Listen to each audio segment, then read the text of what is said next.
이제 시간이 되었습니다. 같이 기도하심으로 밴쿠버 예수 산길교회 예배를 시작하겠습니다. 우리의 도움은 천지를 지으신 여호와 이름에 있도다. 아멘. 거룩하시고 존귀하신 하나님 아버지, 참 감사합니다.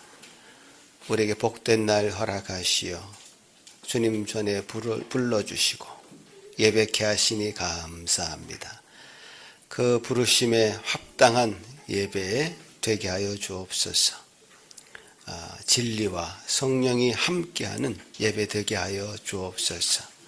주님께 영광이 되는 예배 되게 하여 주옵소서. 감사드리옵고 예수님 이름으로 기도합나이다. 아멘. 다 같이 일어나서 영광의 찬송 드립니다.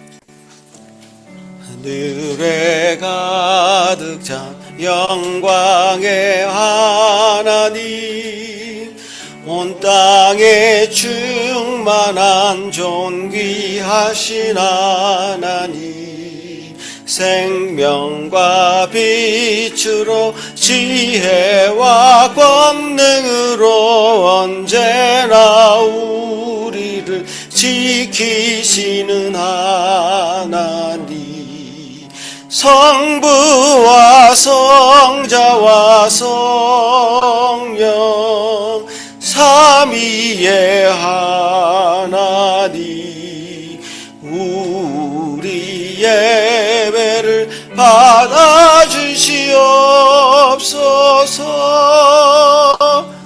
땅에 넘치는 자비하신 하나님, 은혜가 충성한 구원의 하나님, 자매의 심령에 평안을 주시옵고 죄악과 허물을 용서하여 주소서.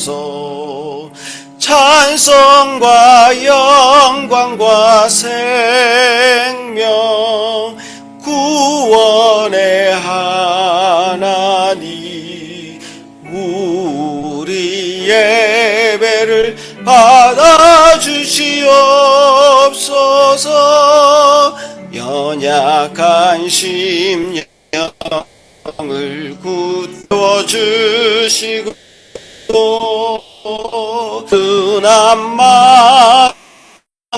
마음을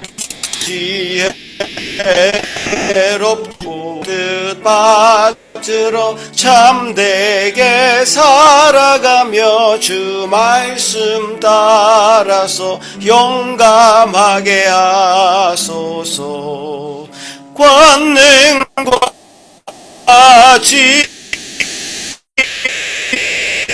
지혜와 은혜의 하나님, 우리 예배를 받아주시옵소서. 주 앞에 나올 때 우리 기쁘고 금 힘되어 새 희망이 솟는다. 고난도 슬픔도 이기게 하시옵고 영원에 잇대어 살아가게 하소서. 자랑과 기쁨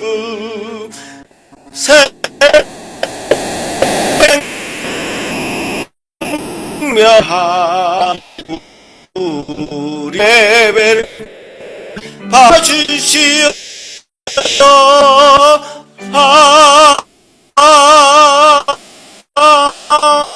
아멘. 사도신경으로 우리 신앙을 고백합니다. 전능하사 천지를 만드신 하나님 아버지를 내가 믿사오며 그 외아들 우리 주 예수 그리스도를 믿사오니 이는 성령으로 잉태하사 동정녀 마리아에게 나시고 본디오 빌라도에게 고난을 받으사 십자가에 못 박혀 죽으시고 장사한 지 사흘 만에 죽은 자 가운데서 다시 살아나시며 하늘에 오르사 전능하신 하나님 우편에 앉아 계시다가 저리로서 죽은 자를 심판하러 오시리라. 성령을 믿사오며 거룩한 공회와 성도가 서로 교통하는 것과 죄를 사하여 주시는 것과 몸이 다시 사는 것 영원히 사는 것을 믿사옵나이다. 아멘. 십계명을 낭독합니다. 하나님이 모든 말씀으로 말씀하여 이르시되 나는 너를 애굽 땅 종되었던 집에서 인도하여 낸 내 하나님 여호와니라. 제1은 너는 나 외에는 다른 신들을 내게 두지 말라. 제2는 너를 위하여 새긴 우상을 만들지 말고 하늘에 있는 것이나 땅 아래 물속에 있는 것에 어떤 형상도 만들지 말며 그것들에게 절하지 말며 그것들을 섬기지 말라. 제3은 내 하나님 여호와의 이름을 망령되게 부르지 말라. 제4는 안식일을 기억하여 거룩하게 지키라. 제5는 내 부모를 공경하라. 제6은 살인하지 말라. 간음하지 말라. 제8은 도둑질하지 말라. 제9는 내 이웃에 대하여 거짓 증거하지 말라. 제10은 내 이웃의 집을 탐내지 말라. 아멘. 같이 앉아서 우리 자신을 돌아보면서 회개하는 마음으로 이 찬송 드립니다.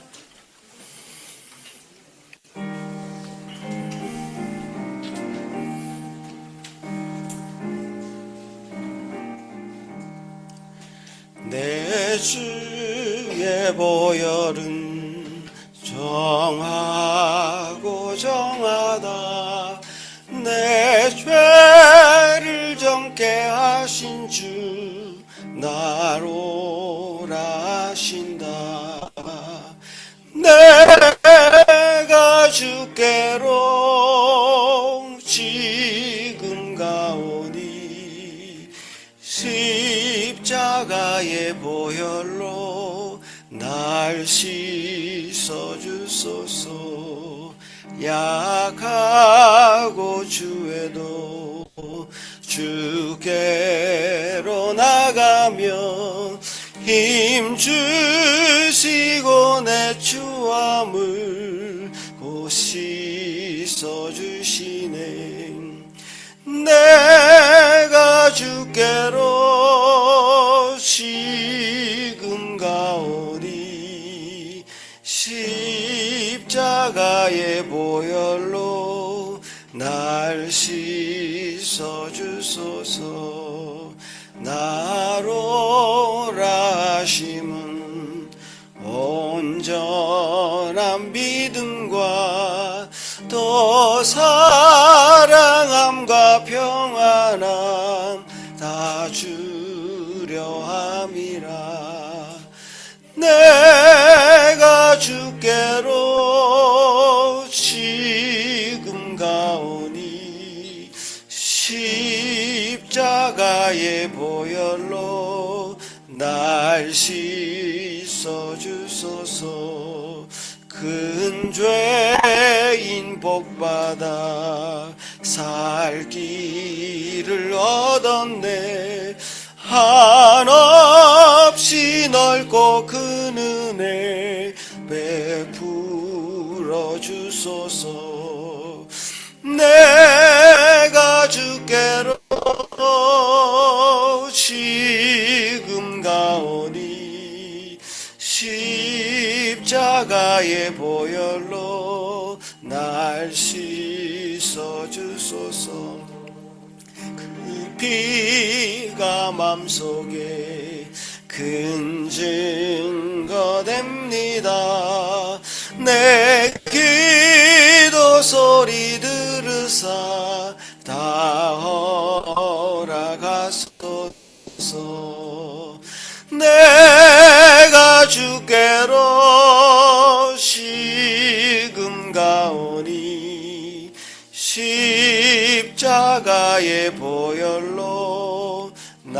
날 씻어 주소서. 아멘. 다 같이 함께 목소리를 높여서 참회 기도 드릴 때 주님께서 우리를 위해서 흘리신 그 보혈을 기억하시면서 그 보혈의 능력으로 우리 모든 죄를 이미 다 씻어 주셨으나 우리가 매일 손과 발을 씻는 것처럼 우리의 마음에 죄악의 찌꺼기들을 주님 앞에 다 고백하는 이 시간 되기를 간절히 바랍니다. 함께 기도합니다. 아버지 하나님 감사합니다. 우리에게 귀한 은혜를 주셔서 이렇게 주님 앞에 나오게 하신 은혜 감사합니다. 주님, 우리를 살펴보건대 참 주님 앞에 참 낯설 수 없는 참 죄인임을 고백합니다. 하지만 주님께서 우리를 이미 다 깨끗하게 해주셨고 이미 정결케 해주셨고 이미 목욕을 시켜주셨사오니 주여 주님 앞에 이렇게 나아갈 힘을 용기를 가집니다.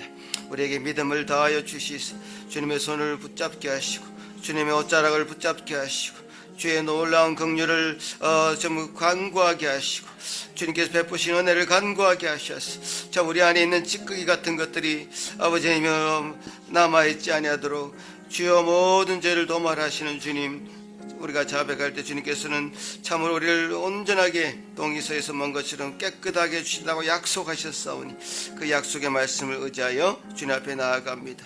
주님, 우리 예배를 받아주시옵소서. 여호와는 마음이 상한 자를 가까이 하시고 중심으로 통회하는 자를 구원하시는도다. 아멘. 하늘에 계신 우리 아버지여, 이름이 거룩히 여김을 받으시오며 나라가 임하옵시며 뜻이 하늘에서 이룬 것 같이 땅에서도 이루어지이다. 오늘 우리에게 일용할 양식을 주시옵고 우리가 우리에게 죄 지은 자를 사하여 준 것 같이 우리 죄를 사하여 주시옵고 우리를 시험에 들게 하지 마시옵고 다만 악에서 구하시옵소서. 나라와 권세와 영광이 아버지께 영원히 있사옵나이다. 아멘. 주님 앞에 감사드리는 찬송드립니다.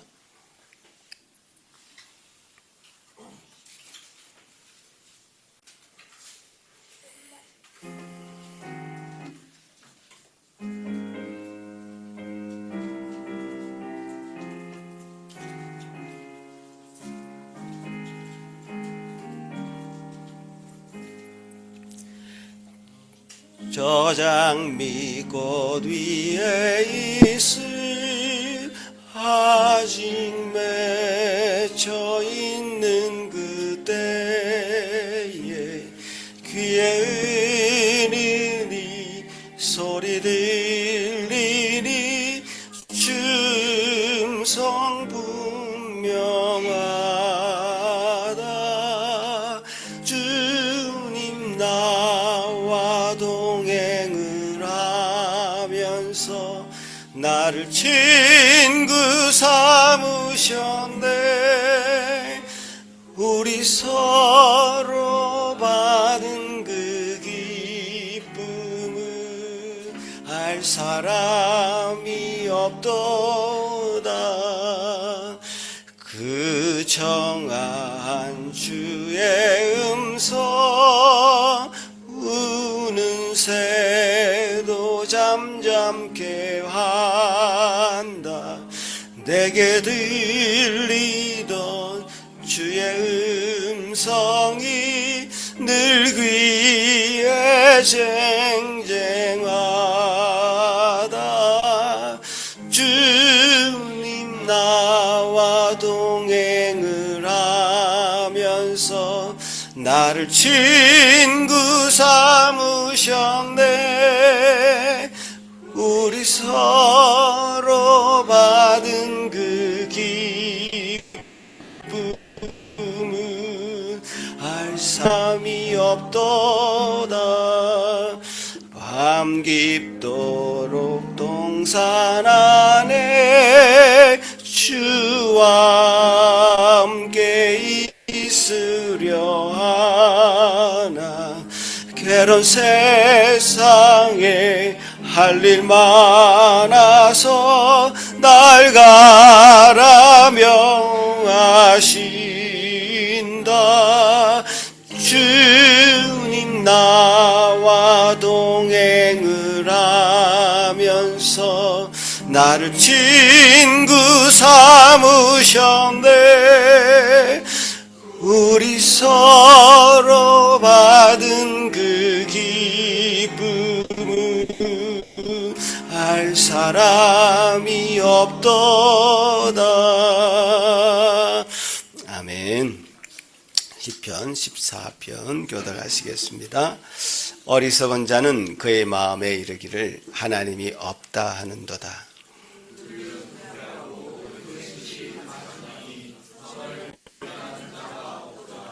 여호와께서 하늘에서 인생을 굽어 살피사 지각이 있어 하나님을 듣는가 보려 하신즉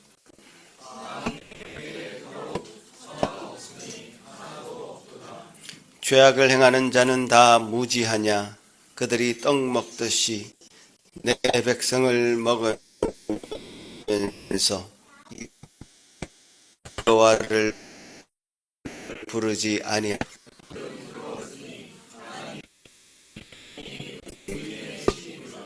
너희가 자의 귀엽게 하나. 여호와께서 그의 백성을 포로된 곳에서 돌이키실 때에 야곱이 즐거워하고 이스라엘이 기뻐하리로다. 아멘. 이 시간에 예배를 위해서 문영대 집사님 기도할 때에 다 같이 한 마음으로 기도하시겠습니다. 거룩하신 하나님 아버지, 지난 한 주간도 주님의 은혜 아래 저희를 보살펴 주시고 오늘 이 자리에 함께 모여 예배드리게 함을 감사드립니다. 새로 위로하고 오직 주님만을 바라보며 예배하는 이 시간이 되길 간구합니다. 아멘. 지난 한 주간을 돌이켜보면 주님의 자녀라 하면서도 세상의 유혹 속에 넘어지고 입술과 마음으로 지은 죄가 많음을 고백합니다. 저희를 가엾게 여겨 주시어 주님의 보혈로 깨끗이 씻어 다시금 주님 앞에 정결한 모습으로 서게 하여 주시옵소서. 아멘. 하나님, 우리 교회가 하나님을 기쁘시게 하고 하나님만을 찬양하는 공동체가 되게 하여 주옵시고 아멘. 각자의 지친 삶 속에서도 함께 주님께 나아가는 교회가 되길 간구합니다. 아멘. 지금 세상은 전쟁과 기근으로 인하여 혼란 속에 있습니다. 저희를 긍휼히 여겨 주시어 어려운 상황에 있는 주님의 자녀들을 보호하고 이끌어 주시기를 믿사옵나이다. 오늘 이 자리에 여러 가지 사정으로 참석하지 못한 성도들도 기억하시고 동일한 은혜를 내려주시옵고 오늘 단위에 세우신 이기성 목사님을 붙들어 주시어 성령의 권능으로 붙잡아 주셔서 선포되는 말씀이 우리의 영혼을 깨우고 삶을 변화시키는 생명의 양식이 되기 하옵시고 듣는 저희로부터 성령 충만한 시간이 되기를 간구합니다. 아멘. 예배의 시종을 주님께 의탁하오며 우리를 죄에서 구원하신 예수 그리스도의 이름으로 기도드립니다. 아멘.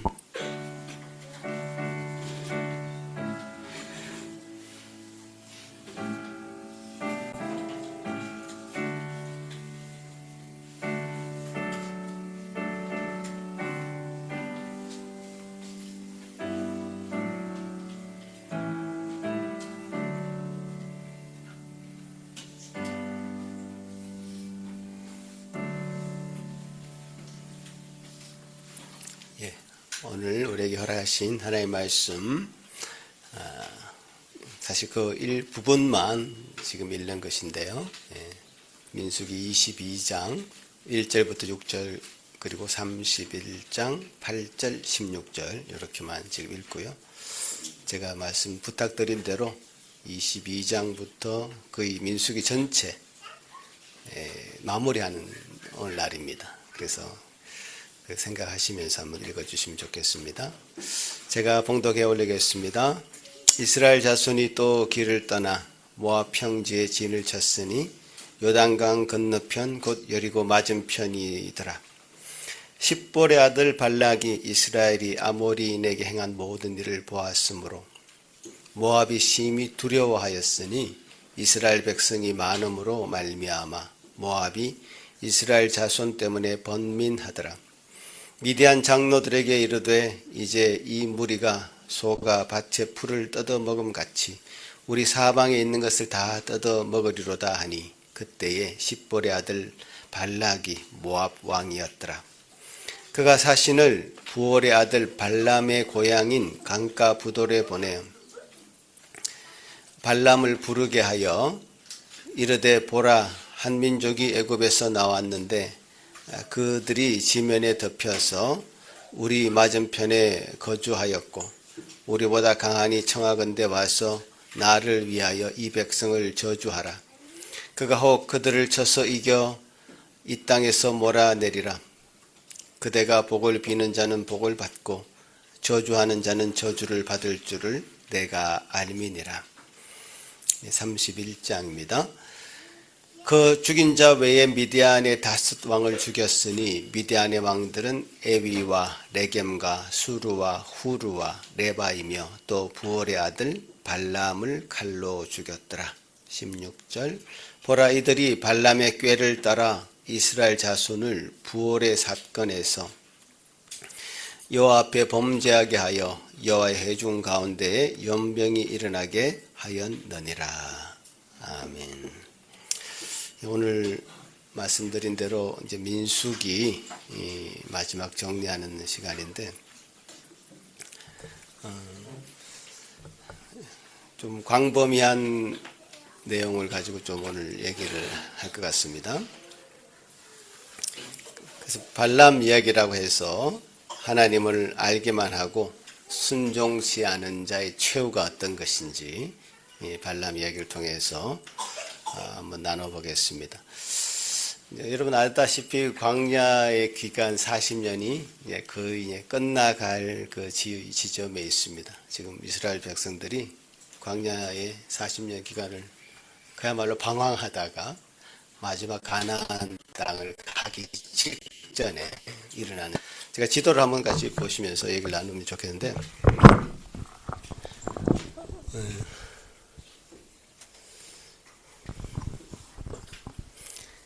예, 여기 이 지도를 보시면 좋겠는데, 근데 지난번에 우리 황 목사님이 설교하셨을 때 가데스 바네아 여기서 정탐꾼을 이게 가나안 땅으로 보낸 사건 얘기를 들었죠. 그리고 이제 그 정탐꾼을 보낸 이후에 38년을 이 지역에서, 그야말로 이 좁은 지역에서 그 200만의 이스라엘 민족들이 방황을 합니다. 계속 그야말로 뺑뺑이를 돌게 됩니다. 여기서. 그러다가 어떻게 이제 이 경로를 따라서 다시 이 요단강이 이렇게 있고요. 요단강 넘어서 가나안 땅으로 들어가게 되는 그런 경로를 우리가 이스라엘 민수기 마지막에 볼 수 있는데, 근데 이 이스라엘 백성들이 이 가나안을 처음 정탐했을 때만 해도 스스로를 뭐라고 말했습니까? 자기 스스로를 메뚜기처럼 여겼다. 그리고 이 가나안 사람들은 거인처럼 여기고 너무 두려워했습니다. 그야말로 군사훈련을 받지 않은 이스라엘 백성들, 숫자는 많았어도 애굽에서 종살이만 하던 그런 이스라엘 백성들이 이 광야 생활을 하면서 이 처음 성읍이 갖춰진 이 가나안 땅을 보면서 너무 두려워했고, 그것을 위해서 다시 애굽으로 돌아갔으면 좋겠다 하면서 모세와 아론을 원망하고 울고불고 통곡하는 그런 사건이 그때 있었고요. 그 뒤로 하나님이 그들을 이제 벌내리시고 광야 38년을 그야말로 뺑뺑 돌면서 훈련을 시킵니다. 광야 생활을 훈련을 시키는데, 그런데 상황이 많이 이제 바뀐 걸 우리가 오늘 본문을 통해서 이제 느끼는데, 이까지 이제 와서 여기 이제 치고 이제 올라가는데 이 모압의 지점에 갔을 때 모압 왕인 발락, 이제 이름이 좀 비슷합니다, 여러분. 발람이라는 사람이 있고요. 모압 왕의 이름은 발락입니다. 발락. 이 발락 왕이 이 이스라엘 백성들 되게 두려워하는 겁니다. 어떻게 된 영문인지 되게 두려워해요. 그래서 이 이스라엘 백성들을 어떻게 막을까 되게 고민하고 굉장히 작전을 짭니다. 그 이스라엘 백성을 막기 위해서. 어떤 작전을 짭니까? 이 모압 왕이 모압 왕 발락이 저 위에 뭐 부올, 부돌 뭐 이게 이름 할 수 있는데 사실 여기가 아닙니다. 훨씬 더 멉니다. 그래서 지도를 제가 그릴 수가 없어서 제가 빨간 글씨를 적어 넣었는데 한 600km 정도 된다고요. 여기 모압 지역에서 이제 부올까지 600km나 떨어진 그곳에 있는 사는 발람이라고 하는 우리가 여호수아에서는 이 사람을 점술가다 이렇게 얘기하는데 뭐 발람 선지자다 이렇게 얘기하기도 하고 그래서 그 점술가인 이 발람을 초청을 하려고 합니다. 왜? 이 사람은 워낙 국제적으로 유명한 사람. 발람이라는 사람은 국제적으로 유명해서 이 사람이 축복을 하면 그 나라가 그 민족이 그 사람이 축복을 받고 그 사람이 저주하면 저주를 받게 되는 이것으로 아주 유명한 사람인 겁니다. 이 발람을 초청해서 이스라엘 백성이 지금 쳐들어오려고 하니 그 사람 이 이스라엘 백성을 저주하게 해달라 부탁합니다. 이 발람을 초청하기 위해서 처음에 사신들을 보내죠. 하나님이 가지 말라고 합니다. 그래서 발람이 나는 못 가겠다 이렇게 그 사신들한테 얘기를 하죠. 그런데 이 모압 왕인 이 발락은 포기하지 않습니다. 이 자기 민족의 운명이 달렸기 때문에 포기하지 않죠. 그래서 다시 더 많은 더 고관의 대작들을 보내고 더 많은 재물을 쏴서 보냅니다. 그래서 이제 결국 이 발람을 이 모압 땅에 초대를 합니다. 그래서 발람이 발락 왕을 이제 만나게 되죠. 만나서 이스라엘 백성을 이제 저주해 달라 이렇게 부탁을 받고 이제 저주를 하는 장면이 나옵니다.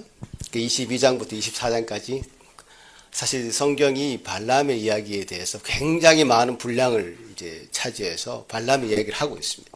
지금 제가 좀 이따 보여드릴 건데 이 부분만 아니라 구약의 다른 부분, 신약에까지 발람이라고 하는 사람의 이 포션이 굉장히 큽니다. 성경에.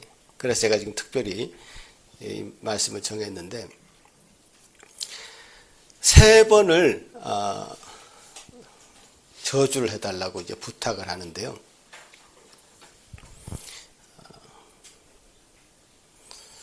이제 그 이야기 하기 전에 제가 이게 이 발락 왕이 왜 발람을 초청하려고 했을까? 그 의도가 무엇인가?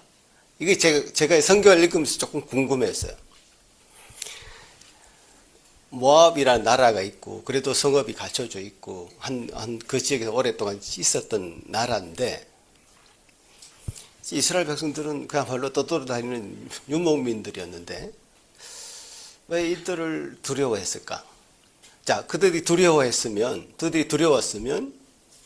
전쟁 훈련을 더 하고 방어 체계를 더 갖추고 뭔가 군사 훈련을 더 했었어야 될 것 같은데 군사 훈련을 하지 않고 점술가를 불렀단 말이에요.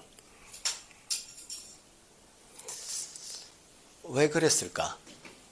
라는 궁금증이 사실 성경을 읽으면서 좀 생겼습니다. 여러분도 좀 궁금하십니까? 왜 그랬을까? 왜 이 모압 왕 발락은 이 이스라엘 민족을 대항하면서 어떤 군사 체계를 갖추는 훈련을 하지 않고 점술가를 초대하려고 했을까? 이런 궁금증이 이제 드는 거죠. 그래서 어떤 전쟁의 상황도 그렇고요. 전쟁의 상황도 그렇고 우리 인생도 좀 비슷한 면이 있는데 전쟁은 힘만 가지고 하는 것이 아니다라는 걸 성경의 곳곳에서 사실 발견할 수 있어요. 지금 현재 일어나고 있는 많은 전쟁들도요, 꼭 약한 나라가 지진 않아요.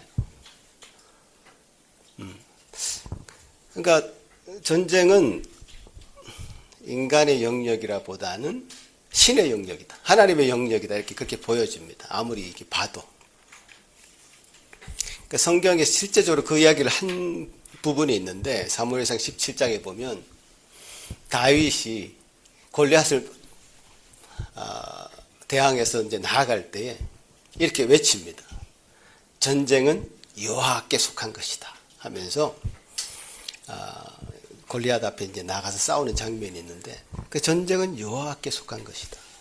전쟁은 하나님께 속한 것이다. 그래서 이 전쟁에 대해서 모압 왕도 이 전쟁은 단순한 전쟁이 아니다.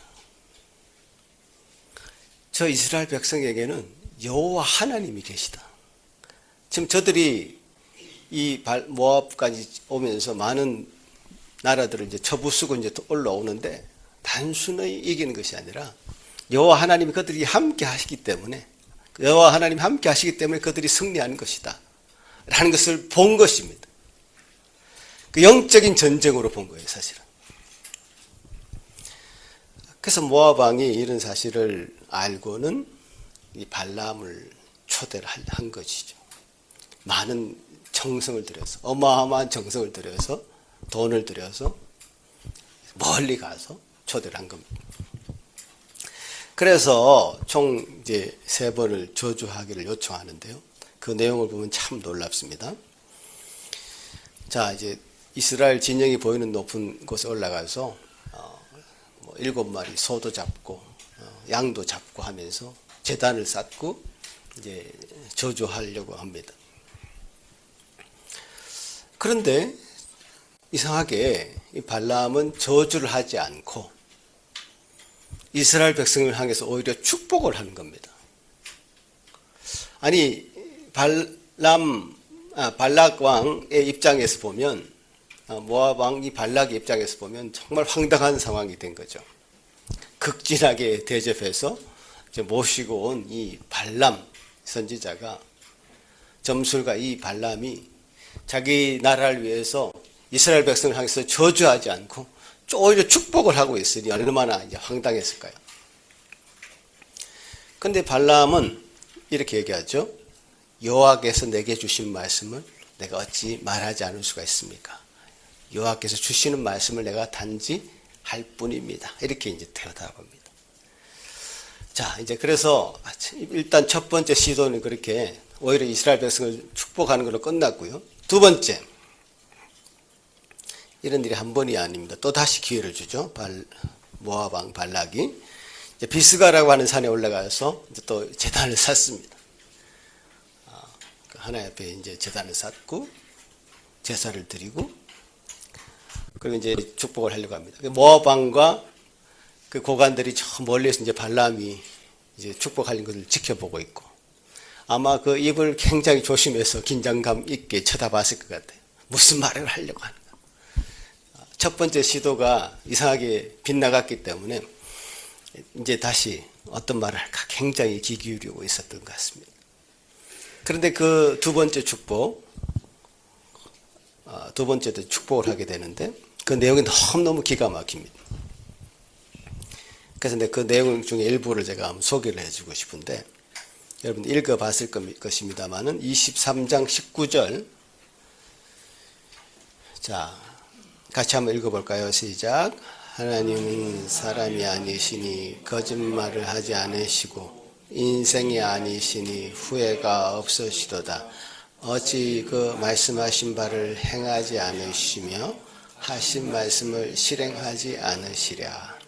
자, 이 굉장히 유명한 말씀이거든요, 이게. 제가 대학생 때요, 지금 뭐 한 40년 전에,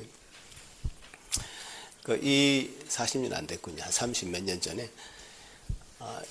이 대학생 때 성경 암송 카드라는 거 들고 다니면서 69절 암송 카드 같은 거 들고 다니면서 암송을 했는데 그 구절 중에 하나가 이 구절입니다. 근데 이 구절이 발람이 이스라엘을 저주하라고 요청한 그 내용의 두 번째 두 번째, 축복의 말 중에 이 말씀이 있는 거예요. 하나님이 어떤 분이신가? 하나님은 인생이 않으시니 시건치 않는다. 그 말한 바를 먹지 않는다. 그대로 지키시는 분이시다. 이건 너무나 유명한 말씀이에요. 제가 그때부터 외우고 다닌 말씀인데, 그때 당시에도 제가 이 발람이 이 말을 이스라엘을 위해서 하는 말이라고 기억은 못하고, 이 말이 참 좋은 말씀이다 하고 이제 기억했던 말씀 중에 하나인데요. 이 구절이 여기 이 장면에서 나옵니다. 자, 이 발람이 저주를 요청했는데 또 축복을 하니 모압 입장에서는 어땠을까?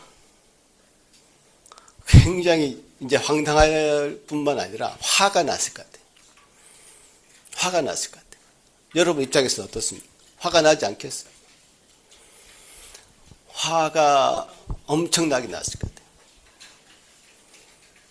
근데 이 성경에 보면 좀 화를 자제하는 느낌도 있습니다. 발락 왕이. 근데 이 발람의 이 하는 얘기를 들어보면, 와, 너무너무 정말 대단한 선지자다, 이런 생각이 들 정도입니다. 이 발람이 이 정도로 담대할 수 있는가? 지금 한 나라의 왕이 거기 있고, 고관 대작들이 거기서 지켜보고 있고, 자기는 지금 그 한중간에 있는 거 아닙니까? 그런데 지금 다 이 발람 선지자를 바라보고 있고, 어떤 저주를 퍼붓기를, 이스라엘 향해서 저주를 퍼붓기를 요청하고 있는데 축복의 말을 오히려 한다? 정말 이 장면이 좀 아슬아슬하게 느껴집니다. 저는 이 성경을 읽으면서 저는 이 발람이 어떡하려고 이런 일을 하는가, 이런 아슬아슬한 긴장감을 가지고 읽었어요. 이 부분을 읽을 때. 여러분도 그렇죠? 왜 발람이 저렇게 담대할 수 있는가? 어떻게? 웬만한 담대한 신앙도 감당할 수 없는 그런 놀라운 일을 지금 발람이 하는 것 같습니다. 저한테 만약 이런 역할을 하라, 적국에 가가지고 많은 대통령이나 왕이 어떤 사람들이 지켜보고 있는데 그 나라를 위하는 얘기를 하지 않고 반대되는 얘기를 했다? 자기가 당장 목숨이 달아날 수 있는 그런 위기적인 상황에서 이 이야기를 하는 겁니다. 저는 잘할 수 없겠다 이런 생각도 해봅니다. 그런 담대한 신앙이 있을까? 저한테 궁금함이 생겼습니다. 그 정도로 이 이야기는 대단한 발람의 어떤 모습을 이제 볼 수 있는 대목입니다. 그래서 모압 왕 발락이 이제 발람에게 이렇게 얘기하죠. 이제 저주하지도 말고 축복하지도 말라, 이런 얘기를 하면서 이제 발람을 저주합니다. 자, 그런데 이 발람은 또 어떻게 얘기하냐면, 여호와께서 말씀하신 것을 그대로 말하지 않을 수 없다. 여호와께서 말씀하라고 하신 것을 내가 그대로 말하지 않을 수 없다. 그러니까 태연하게 대답을 합니다. 너무너무 훌륭한 선지자처럼 보입니다. 오늘날 이제 설교자들이 해야 될 말을 이 발람이 하고 있는 거죠. 우리가 설교자들이 원하는 게 뭡니까? 정말 하나님이 원하시는 걸 내가 다 말하기를 원한다. 하나님이 원하시는 말씀, 하나님이 우리에게 주고자 하는 말씀을 내가 받기를 원하고, 그 말씀을 그대로 전달하기를 원한다는 것이 우리 설교자들의 소원 아닙니까? 우리 교회 설교자들이 특별히 그런 것 같습니다. 지금 성경을 처음부터 끝까지 읽으면서 가감없이 전하려고 노력하는. 그래서 여러분들이 성경의 어떤 내용들을 구석구석 지금 다 설교를 듣고 있는 겁니다. 사실 설교자들이요, 자기 좋아하는 구절들이 성경에 정해져 있습니다. 설교하기 좋은 구절들이 정해져 있습니다. 근데 그렇게 설교를 들으면 조금 성경 전체를 다 못 보죠. 지금 세밀하게 막 살펴가면서 또 그 설교자들은 그 중에 한 개를 설교해야 되니까, 하나님이 성경에 과연 뭐라고 얘기했을까? 그걸 가감없이 이제 전달하려고 하는 것이 우리 설교자들의 입장입니다. 그러다 보니까 죄도 많이 지적하게 되고, 그렇습니다. 성경이 그렇게 나오니까요. 지금 발람은 다 그 이야기를 계속 하고 있는 겁니다. 하나님이 말씀하신 것을 그대로 말하지 않을 수 없다. 이런 이야기를 또 계속 반복해서 얘기합니다. 그것이 발람의 어떤 사명인 것처럼 얘기하죠. 그래서 이제 모압 왕이 이제 발람에게 사실 미련을 버리지 못하고 한 번 더 기회를 주죠. 세 번째 기회를 줍니다. 이제 광야가 다 내려다 보이는 부올산의 꼭대기에 갑니다. 더더욱 기가 막힌 예언을 합니다. 24장에 나오죠. 제가 조금 발췌해서 뽑았는데 같이 한번 읽어볼까요? 시작. 야곱이여 내 장막들이, 이스라엘이여 내 거처들이 어찌 그리 아름다운고, 그 물통에서는 물이 넘치겠고 그 씨는 많은 물가에 있으리로다. 이는 왕이 아각보다 높으니 그의 나라가 흥왕하리로다. 하나님이 그를 애굽에서 인도하여 내셨으니 그 힘이 들소와 같도다. 그의 적국을 삼키고 그들의 뼈를 꺾으며 화살로 쏘아 꿰뚫이로다.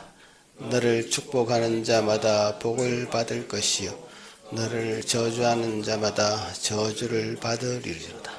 예, 더 세 번째는 더 기가 막히죠. 점점 이게 발람이 하는 예언이 강도가 세집니다.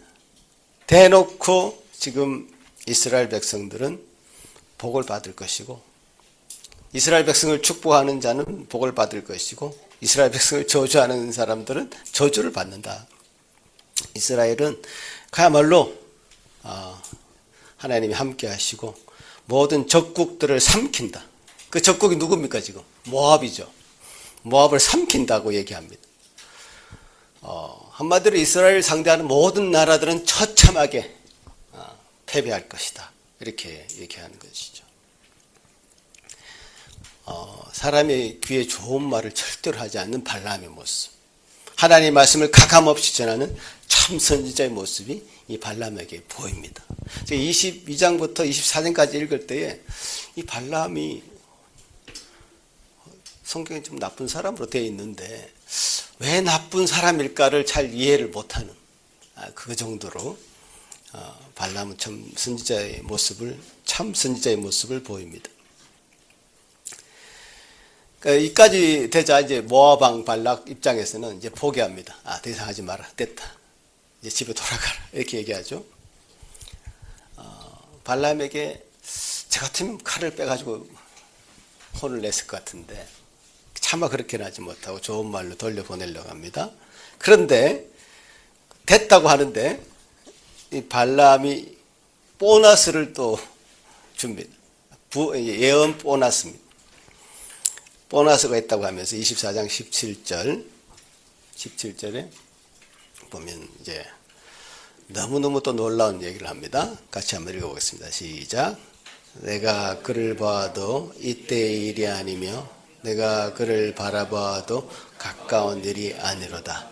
한 별이 야곱에게서 나오며 한 규가 이스라엘에게서 일어나서 모압을 이쪽에서 저쪽까지 쳐서 무찌르고 또 셋의 자식들을 다 멸하리로다. 야, 이거는 부록인데요. 예언 부록입니다. 뭐 시키지 않았는데 자기가 이렇게 얘기하는 거죠. 한 별이 야곱에게서 나온다. 이 말은 메시아 예언입니다. 지금 발람의 입에서 메시아 예언까지 지금 하고 있는 겁니다. 완전히 이 모압이라는 말까지 이제 지금 넣어가지고 모압의 멸망을 확증하는 도장을 찍어버립니다. 그러면서 메시아 예언까지. 참 이 발람의 입에서 나오는 말이 정말 놀라울 정도로 축복하고 하나님의 사람들을 축복하고 하나님의 높으심을 찬양하고 하고 있는 그런 부분들, 이 22장부터 24장까지 나옵니다. 이렇게 참 선지자인 것처럼 보이는데, 그런데 성경을 부분적으로 읽으면 안 된다는 것이 바로 이 부분입니다. 성경은 전체를 다 봐야 돼요. 전체를 다 보면 이 발람은 그렇지 않은 사람입니다.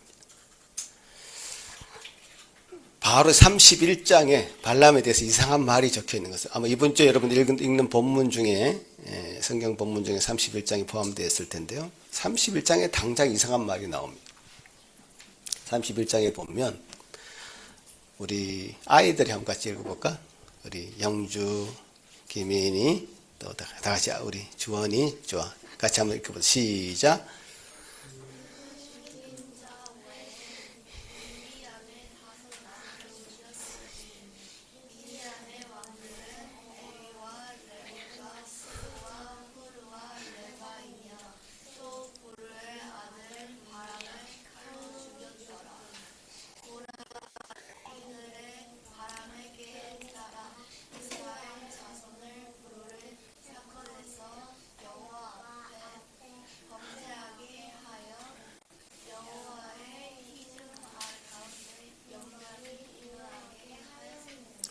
예. 31장에 가니까 이 발람이 그 미디안의 그러니까 모압 지역의 이 왕들이 이제 패배당하는 그 장면을 그리면서 발람이 죽는 장면, 그리고 발람이 어떤 꾀를 부렸다는 것을 얘기하고 있습니다. 어떤 꾀를 부렸느냐? 어떤 꾀를 부려서 이스라엘 백성들을 범죄하게 하는 그런 사건의 주동자로 그려지고 있는 겁니다. 그게 여러분이 읽은 민수기 25장의 장면이죠. 그러니까 정면 대결은 안 되니까 그 발람은 뒤로 모압 왕 발락하고 뒷거래를 한 정황이 여기서 보입니다. 뒷거래를 했어요. 발람이 이스라엘 백성들 지금 여호와 하나님이 참 위대한 왕이시고 위대한 하나님이시다. 우리가 그 하나님을 상대할 수 없다. 그들의 백성을 우리가 상대할 수 없다. 해서 미인계를 씁니다. 모압의 여인들을 이스라엘 남성들을 이제 깨게 하고, 그래서 행음에 빠지게 하는 겁니다. 그 행음이 얼마나 성행했는지 그 이스라엘의 청년이 모압의 여인들을 자기 지금 회중이 있는데 데리고 옵니다. 그래서 그 진중에서 그냥 그 짓을 하는 겁니다. 그래서 엘라살의 아들, 그 아론의 손자죠, 비나스가 그 두 사람을 같이 창으로 같이 찔러서 배를 통과시켜서 죽였다. 이런 장면이 민수기 25장에 나옵니다. 제가 성경에 나오니까 이 처참한 장면, 좀 이상한 장면이 그려지고 있는 성경이 기록되고 있으니까 제가 말씀드리는 건데, 그 정도입니다. 그 뒷거래를 해서 이스라엘을 행음하게 하고 죄에 빠뜨린 주동자로 발람을 이제 그리고 있는 겁니다. 구약뿐만 아니라 신약에서도 이 발람에 대해서 많은 기록들이 있는데요. 베드로 후서를 보면요, 우리 여성들이 한번 읽어볼까요? 시작.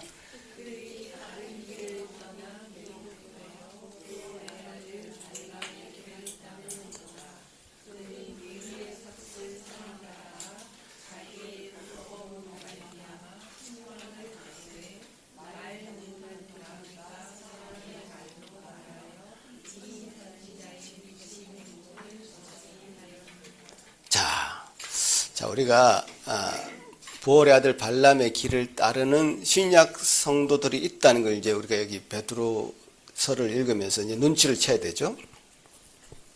이들을 따르는 자들이 아직도 있다. 이 발람이 모압 왕에게 이제 가는 그 과정에서 사실 우리가 22장의 사건을 이제 기억해야 되는데, 22장에 모압 왕이 초대를 하잖아요. 처음에는 거절했지만 그 다음에 더 많은 고관들이 더 많은 재물을 가지고 갔을 때는 하나님이 한테 또 기도 한번 해보겠다고 그래요. 하룻밤 지내면서 기도해보겠다고 그럽니다. 자, 하나님이 가지 말라고 했으면 그 끝이죠. 끝인데 가지 말라고 했음에도 불구하고 기도해보겠다고 하면서 하루를 지납니다. 하나님 앞에 때를 쓴 것 같아요. 그래서 하나님이 가도록 허용을 합니다. 이건 허용을 한 겁니다. 그래서 왜 그렇게 얘기할 수 있냐면 나귀하고 이제 모압 왕에 가는 그 과정 중에 나귀가 하나님 천사가 그 길을 막고 있는 것을 나귀가 봅니다. 말 못하는 동물이 나귀도 보는데 이 발람은 그 하나님 천사를 보지 못합니다. 왜 잘 가던 나귀가 가지 않느냐 하면서 마구 나귀를 때립니다. 그래서 3번이나. 말 못하는 동물인 이 나귀의 말문이 터져버립니다. 왜 나를 때리느냐. 이 정도로 영적으로 암울하고 무지한 사람이 바로 이 발람이었던 거예요. 사실 가서는 안 되는 길을 간 겁니다. 하나님이 사실 성도가 어떤 악한 일을 하려고 나갈 때에 굳이 그 악한 길을 막지 않고 허용할 때가 있습니다.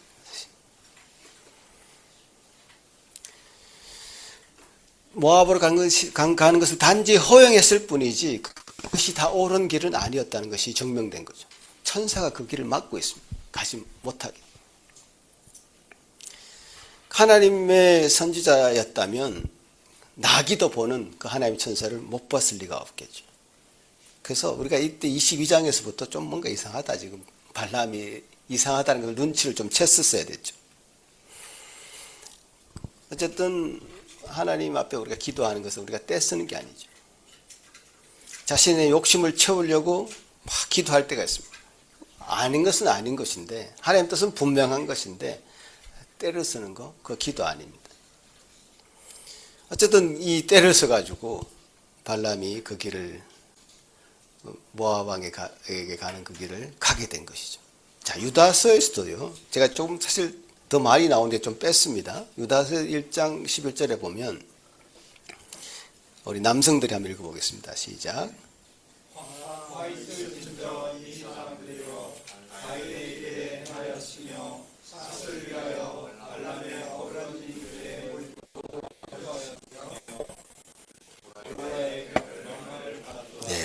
유다서도 그렇게 나와 있고, 다시 한번 요한계시록도 다 같이 읽겠습니다. 시작. 그러나 내게 2가지 책망할 것이 있나니 거기 내게 발람의 교훈을 지키는 자들이 있도다. 그들은 발락을 가르쳐 이스라엘 자손 앞에 걸림돌을 놓아 우상의 제물을 먹게 하였고 또 행음하게 하였느니라. 성경 요한 끝 제일 마지막 성경 요한계시록까지 가니까 이 발람이 어떤 짓을 했는지 더 정확하게 나오죠. 발람의 어그러진 길을 따라가는 무리들이 있고요. 발람의 교훈을 지키는 자리 있다. 놀랍지 않습니까? 지금 발람이 어떤 사람인지 우리가 지금 다 보고 있는데 발람의 교훈이 교회 안에도 지켜지고 있었다.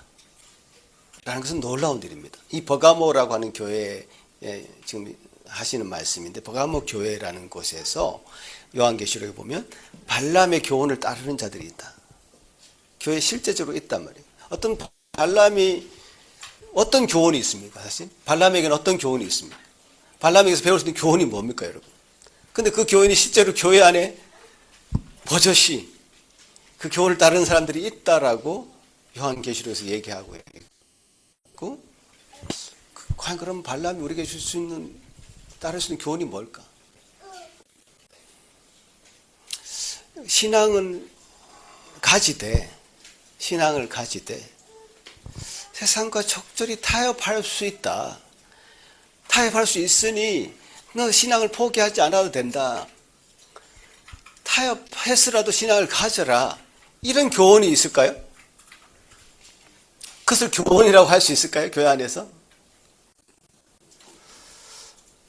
근데 그러고 싶은 인간의 본성이 있는 거죠.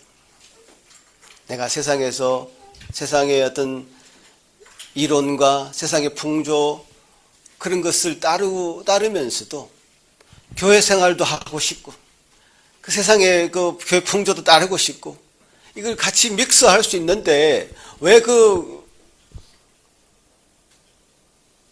신앙을 포기하느냐? 그렇게 해서라도 교회 다녀라. 이런 얘기를 했을 때 공감하는 사람들이 있었다는 얘기지.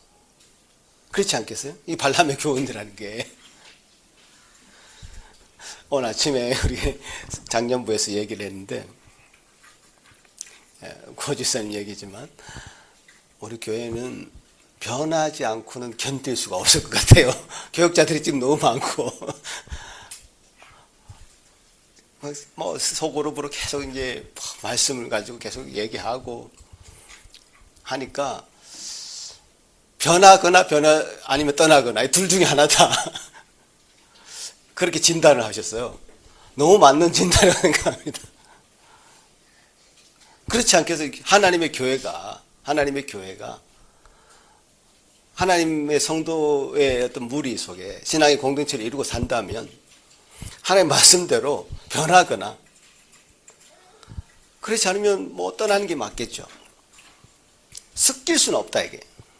세상과 타협하면서 신앙을 지킬 수는 없다 이 말이에요. 그게 우리가 가지고 있는 어떤 길입니다. 바른 길입니다. 근데 지금 발람의 교훈이라는 것은 적절히 우상 숭배도 하고 적절히 세상의 쾌락도 누리고 그러면서 교회는 거룩한 말을 하고 성도의 교제를 한다고 하면서 교제하고 그게 가능하다는 얘기예요.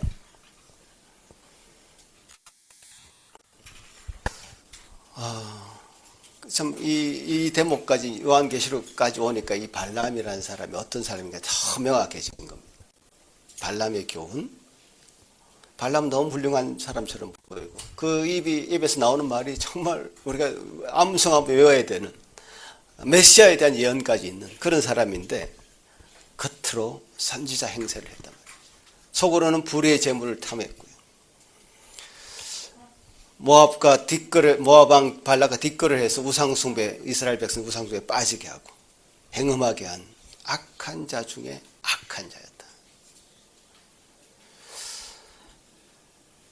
그래서 우리 발람을 정리하자면 그는 하나님은 알지만 사랑하지 않는 사람이에요.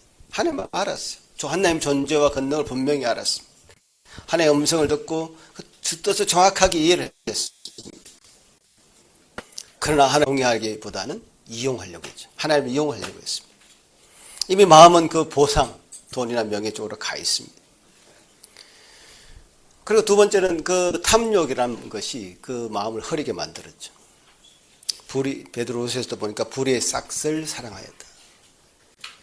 하나님 앞에 순종하기보다는 자신의 이익을 뒤에서 추구했던 사람이었다. 겉으로는 순종하는 것처럼 보였지만 불순종한 사람이었다.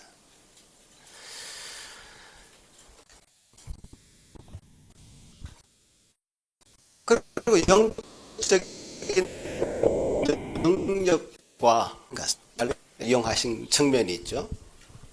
발람이 실제로 그런 사람이었다기보다는 그 사람의 입을 통해서 하나님의 말씀을 하게 하셨죠. 그 영적인 능력이 있는 것처럼 보이지만 그 스스로가 영적으로 성숙하진 않았다. 사실 이 발람의 이야기는 목회자들이 들어야 될 얘기가 참 많습니다. 제가 지금 설교를 하고 있지만 제 이 설교의 말씀은 제 얘기가 아니죠. 하나님의 말씀이죠. 그럼 이 설교자도 이 말씀 앞에 서 있는 거예요. 하나님의 말씀 앞에 저도 서 있는 것이죠. 저도 이 말씀에 순종해야 되는 것이죠. 그러니까 우리 모든 설교자들이 그렇습니다. 이 말씀 앞에 자기 스스로가 먼저 순종하지 않으면 이 하나님의 이 발람처럼 되는 겁니다. 그래서 영적인 능력을 추구해서는 안 된다. 성숙을 추구해야 된다. 우리 일상의 삶에서. 그리고 발람은 굉장히 단계적으로 무너진 측면이 있습니다. 보상을 이제 보면서 마음이 흔들렸고요. 하나님의 뜻을 알면서도 재확인하려고 합니다. 하나님의 뜻을 알면서도 뭐 기도한다고 그러면서 재확인하려고 하고 자기 욕심을 추구하고 결국엔 하나님의 백성을 넘어뜨리는 계략에 참여한 것이죠. 우리가 발람 이야기를 지금 하고 있는데 단순히 역사에 일어난 한 이야기가 아니라 우리에게 주는 메시지가 있었죠. 신앙인이 빠질 수 있는 가장 위험한 상태를 보여줍니다. 겉으로는 말씀도 알고 신앙인 척 하고 신앙적인 말도 하고 할 수 있지만 하나님 우리 속을 다 아십니다. 하나님을 정말 사랑하는가? 하나님을 아는 것과 하나님을 따르는 것은 정말 다르다. 그죠? 그렇고 하나님 뜻이라는 것이 분명한데요. 하나님 뜻이 분명하면 그냥 따르면 됩니다. 기도할 필요가 없습니다. 하나님 뜻이 분명한데 왜 그걸 내가 기도해보고 따를게 이렇게 얘기합니까? 예를 들면 용서해라, 정직해라, 거짓말하지. 우리 십계명을 방금 읽었습니다마는 우상 숭배하지 마라, 부모님 공경해라,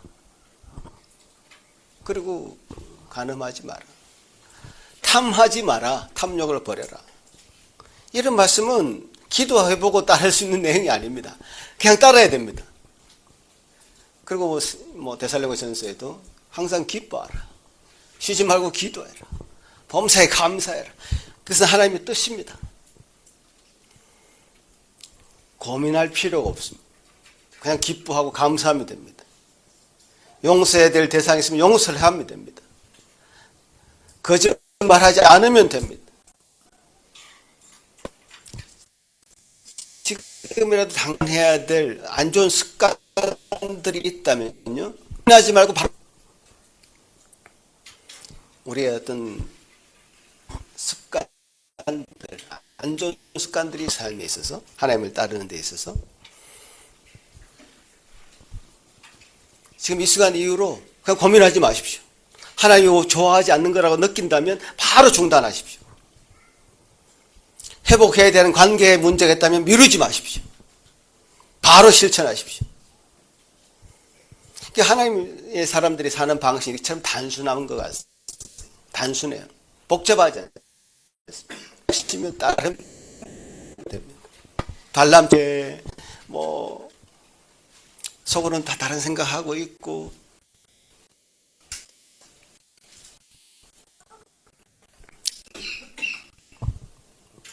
그렇지 않습니다.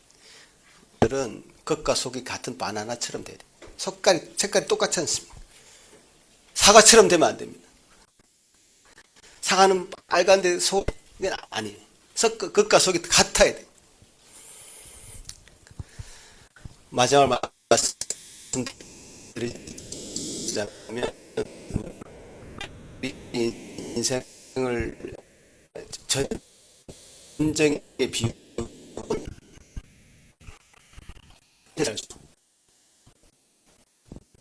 함께 하시죠. 그러면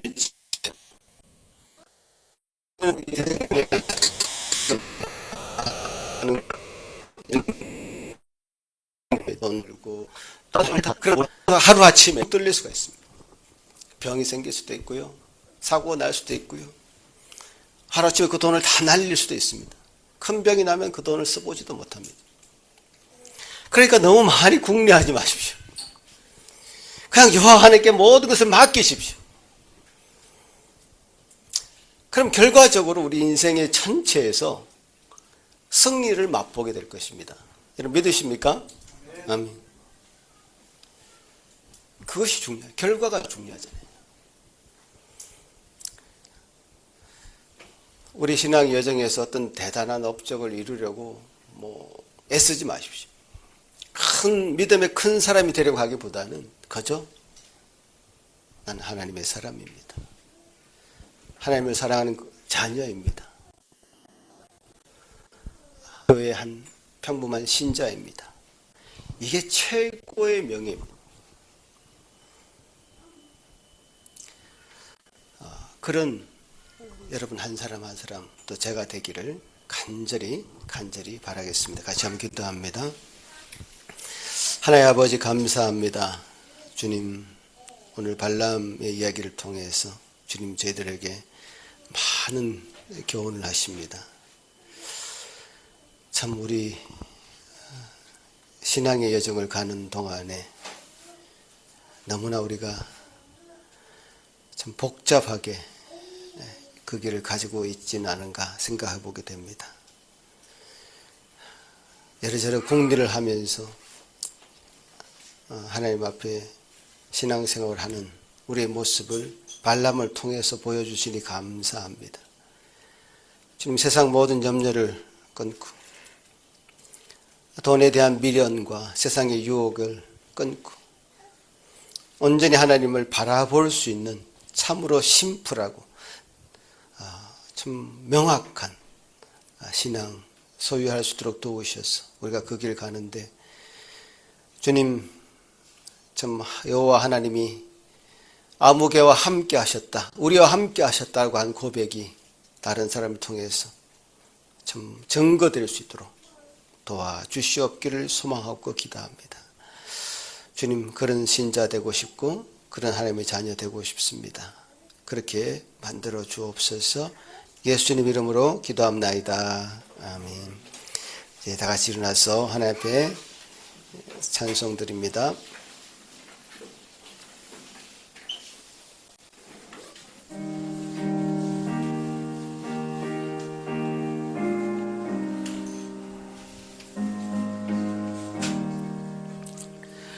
신자 되기 원합니다. 진심으로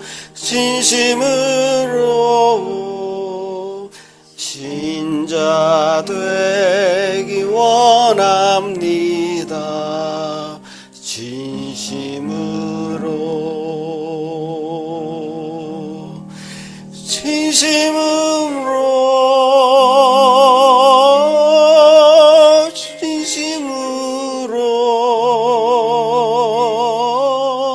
신자 되기 원합니다.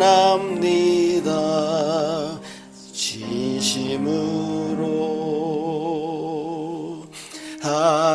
사랑하기 원합니다. 진심으로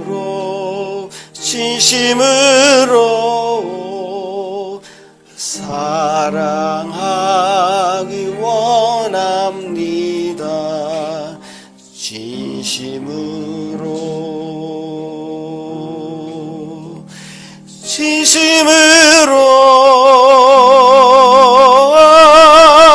진심으로 상하기 원합니다. 진심으로 거룩하기 원합니다. 진심으로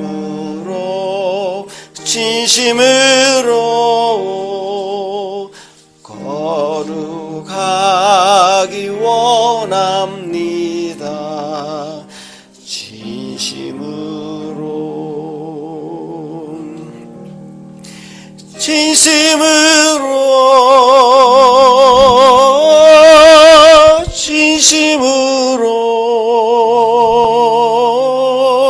거룩하기 원합니다. 진심으로 예수 닮기 원합니다. 진심으로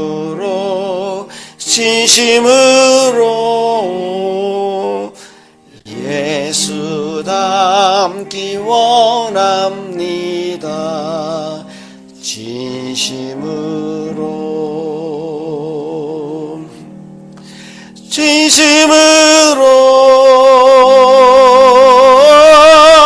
진심으로 예수 닮기 원합니다. 진심으로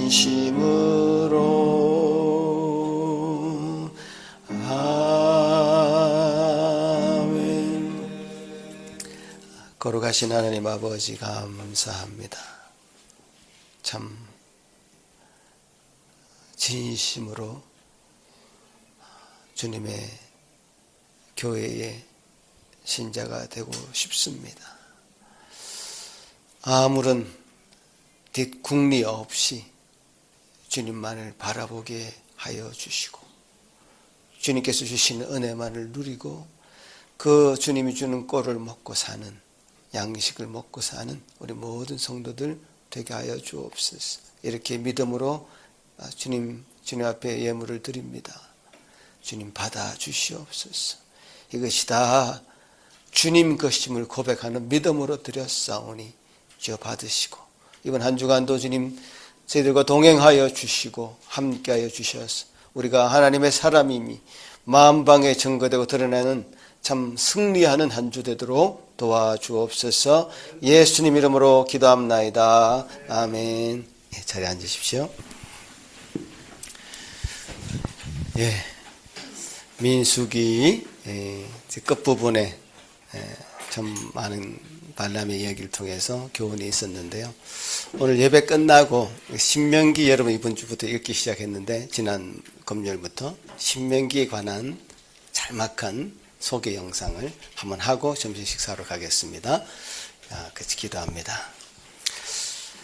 이제는 우리 주 예수 그리스도의 크신 은혜와 하나님 아버지의 극진하신 사랑하심과 성령 하나님의 위로하시고 깨닫게 해주시고 돌이키게 하시며 다시금 주님 앞에 나아가고자 하는 그 모든 좀 마음을 주시는 성령의 은사가 여기 머리 숙인 모든 성도들 머리 위에 또 그 가정 위에 지금부터 영원토록 함께 있을지어다. 아멘.